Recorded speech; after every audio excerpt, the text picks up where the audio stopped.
POCSO കേസിൽ നടൻ കുട്ടിക്കൽ ജയചന്ദ്രന്റെ മുൻകൂർ ജാമ്യ ഹർജി ഹൈക്കോടതിയും തള്ളി.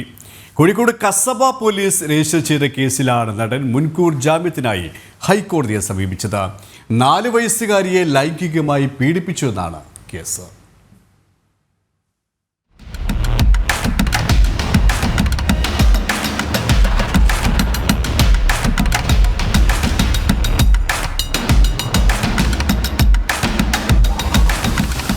വയസ്സുകാരിയെ ലൈംഗികമായി പീഡിപ്പിച്ചെന്ന കേസിൽ നടൻ കൂട്ടിക്കൽ ജയചന്ദ്രന്റെ മുൻകൂർ ജാമ്യ ഹർജി ഹൈക്കോടതി സിംഗിൾ ബെഞ്ചാണ് തള്ളിയത്. ഇക്കഴിഞ്ഞ ജൂൺ 8-നാണ് കോഴിക്കോട് നഗരപരിധിയിലെ ഒരു വീട്ടിൽ നടൻ കൂട്ടിക്കൽ ജയചന്ദ്രൻ 4 വയസ്സുകാരിയെ പീഡിപ്പിച്ചെന്ന പരാതിയിൽ പോലീസ് പോക്സോ കേസെടുത്തത്.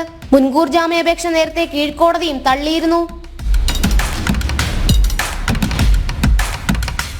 കുട്ടിയുടെ ബന്ധു ജില്ലാ ചൈൽഡ് പ്രൊട്ടക്ഷൻ യൂണിറ്റ് മുഖേന നൽകിയ പരാതി കസബ പോലീസിന് കൈമാറിക്കൊണ്ടായിരുന്നു പോക്സോ കേസ് രജിസ്റ്റർ ചെയ്തത്. പ്രതി നഗരത്തിലെ വിവിധ സുഹൃത്തുക്കളുടെ ഫ്ളാറ്റുകളിൽ മാറി മാറി താമസിച്ചതായി അന്വേഷണ സംഘത്തിന് നേരത്തെ സൂചനയും ലഭിച്ചിരുന്നു. അതേസമയം തന്നെ കെട്ടിച്ചമച്ച പരാതിയാണെന്നായിരുന്നു മുൻകൂർ ജാമ്യ ഹർജിയിൽ ജയചന്ദ്രന്റെ വാദം. ജസ്റ്റിസ് ജി ഗിരീഷിന്റെ ബെഞ്ചാണ് നടൻ കൂട്ടിക്കൽ ജയചന്ദ്രന്റെ മുൻകൂർ ജാമ്യ ഹർജി തള്ളിയത്.